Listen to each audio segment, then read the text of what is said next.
Hey folks, David Stewart here. Hope you're having a great day. The problem with the Steam machine is the price. And that is not to say that the Steam machine is overpriced. I actually think it's appropriately priced given what you're actually getting and also given the current market conditions that we are dealing with, the market conditions that Valve is inheriting that aren't of their own making. That is the crunch, the increasing expense of RAM and SSDs. They have driven up the price of the console so that the base model for the Steam machine is $1,049 US, I think, and it goes up from there to over $1,400 if you're going to be getting one that has a bigger storage and comes with a controller.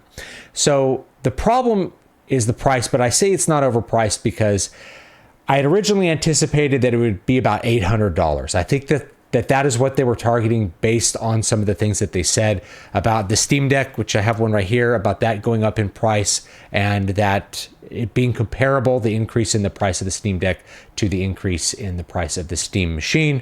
And unfortunately, the problem with the price is not that you can just build a better PC for that price. Maybe you could build a comparable one, but it wouldn't be in the same form factor. It wouldn't be a console device that can be hooked up to the TV and operate the TV like a console. And it wouldn't run Steam OS out of the box. Of course, you could install Steam OS on it. They are releasing it to be installed on any machine.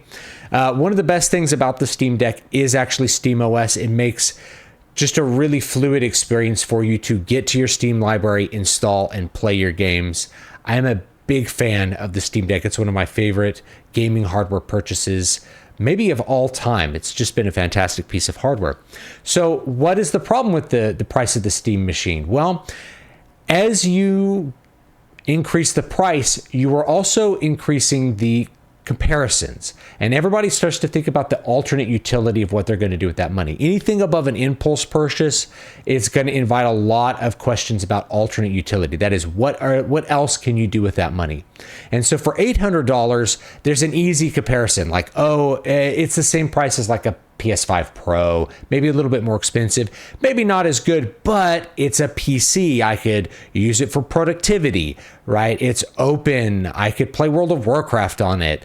It's, it has everything going for it that you would expect from a PC. It's an open piece of hardware that you can do whatever you want with it. You could even install Windows on it. And by the way, that's the answer for why isn't Valve selling this hardware at a loss the way that Sony does with their hardware or Microsoft does with their hardware in order to get people to buy games. Don't they want people to buy games on Steam? Yes, but they can't sell a PC at a loss because then you'd have companies that would just buy hordes of Steam machines because they're priced lower than anything else on the market and just install Windows on them and use them as a productivity machine. So they can't just sell the hardware at a loss. It actually wouldn't make sense. They wouldn't be getting that hardware into the hands of gamers, which is who this product is designed to sell to. People who want a mid-tier PC that they can hook up to their TV and access their Steam library. And by the way, most of the people talking about the hardware limitations of it, yes, if you're talking about like the newest possible games, but my Steam library goes back like almost 30 years as far as when the games were made. Actually, longer than that, because I think I have Doom in my library. So I have really old games in my Steam library, and it can play all of those.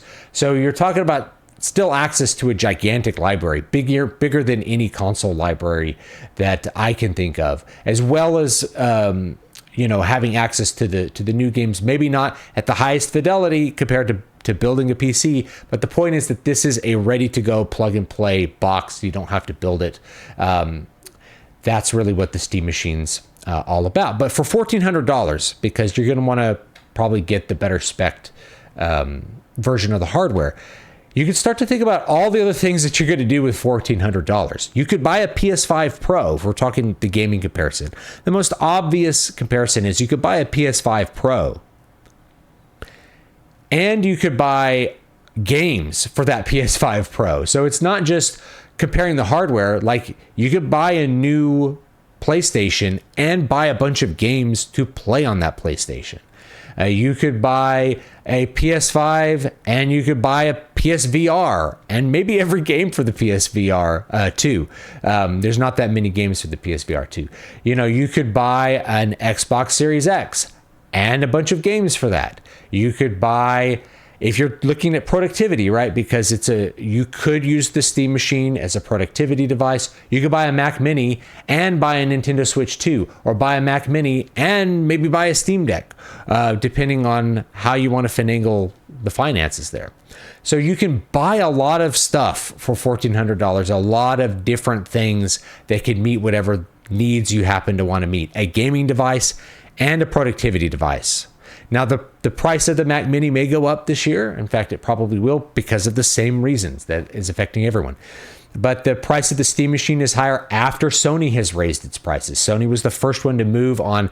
We have to increase the price of the PlayStation 5 and we have to increase the price of the PS5 Pro. And now Microsoft, following Valve's announcement of the Steam Machine, they might have been waiting to see, like, how expensive is Valve going to make this hardware? And then, like, when it came out really expensive, they're like, now's the time we have to increase the price of the hardware. We can't hemorrhage money on the hardware trying to put in components. And they're also retiring, I think, the 2 terabyte Series X model, because you just can't get storage. The storage is just too hard to acquire right now. Makes me really glad that I bought all my hard drives the other year that I happened to buy back when this stuff was quite a bit cheaper. And I'm just going to have to learn to live with the storage that I have for a while. That's going to be a reality. But even beyond gaming, you know, you could buy an American-made guitar. You could buy a really good guitar and a really decent amp. You could buy a vintage amp. I bought a vintage amp recently for less money than it would take to buy a Steam Machine. You could buy a lot of cool stuff. You could buy a really nice rifle and a bunch of reloading equipment. There's so much alternate utility for $1,400. That is what I think is really negatively impacting the Steam Machine. Now, I heard at the same time that, like, Japan sold out of the Steam Machine. I still think it's going to sell. I still think that there's going to be people who are excited to buy a piece of Valve first-party hardware, excited to have something that they can just hook up to their TV and play their Steam library games. Now, I hook my Steam Deck up to the TV and we play our Steam games on the TV using this, but it's not as fluid experience as you get with a PS5. And I think that's what you're probably going to get, is a more kind of console-like experience with the options to go outside of the Valve ecosystem, go outside of the Steam ecosystem. You can install Blizzard games, you can install Epic games, you could do all the other things that you might want to do with a real PC. I know I've played Final Fantasy XIV on this. I've even played World of Warcraft on the Steam Deck. That is pretty cool. And so my guess is you'll be able to do that with the Steam Machine as well. So I still think it's not really a bad buy, but it's so expensive. Not for any fault of Valve's, it's just bad timing. It's just an unfortunate reality of where we're at, that a lot of people are going to be looking at other alternatives. Like, okay, for $1,400, maybe I really should just build another PC for my living room. For $1,400, maybe I should just buy the Steam controller and move my PC into the living room, whatever it's going to be. Maybe I should just go buy an Xbox and just jump onto the console bandwagon to have games in my living room that I want to play, because I'll still have money to buy games, to buy whatever games I want to play on the PS5. So I still think it's not going to be a bad piece of hardware, but that's what I think is the problem, is the price, because of that alternate utility. But I'd love to know your thoughts on it. Do you really think that is the Steam Deck actually too expensive, or are we talking about just a sticker shock that's happening everywhere?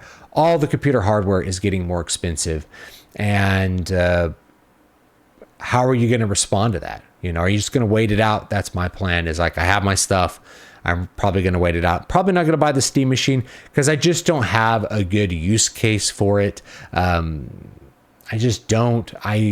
It's good enough. This hooked up to the TV with some Xbox controllers to play games with my kids. That's really good enough for what I would want to do with it. And anyway, but I'd love to have your thoughts. Are you going to buy the Steam Machine, or are you going to buy it as a productivity device? Because I have done videos like, you can hook a Wacom tablet up to this and you can make webcomics on it. You can draw with Krita. Like, it is a really, really powerful device. And I think the Steam Machine is going to just deliver more of that as a kind of a base console-like PC, I guess, that you can do a lot of different things with. You can hop out and use it as a full Linux PC.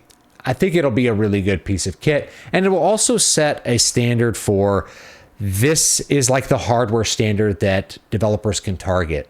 That's just going to be a really good benchmark for, if it can run on the Steam Deck, it's probably going to run on your PC, and people will optimize for whatever that spec is. Whatever the most popular PC spec is, developers usually have a way to make sure that they can sell to that piece of hardware, whether that's a GTX 1060 or it's going to be something more like the Steam Machine. So anyway, leave me your thoughts down below. I'd love to read them, and I'll check you all next time. Have a great, great day. Links down below for my books and for my music. Have a great one.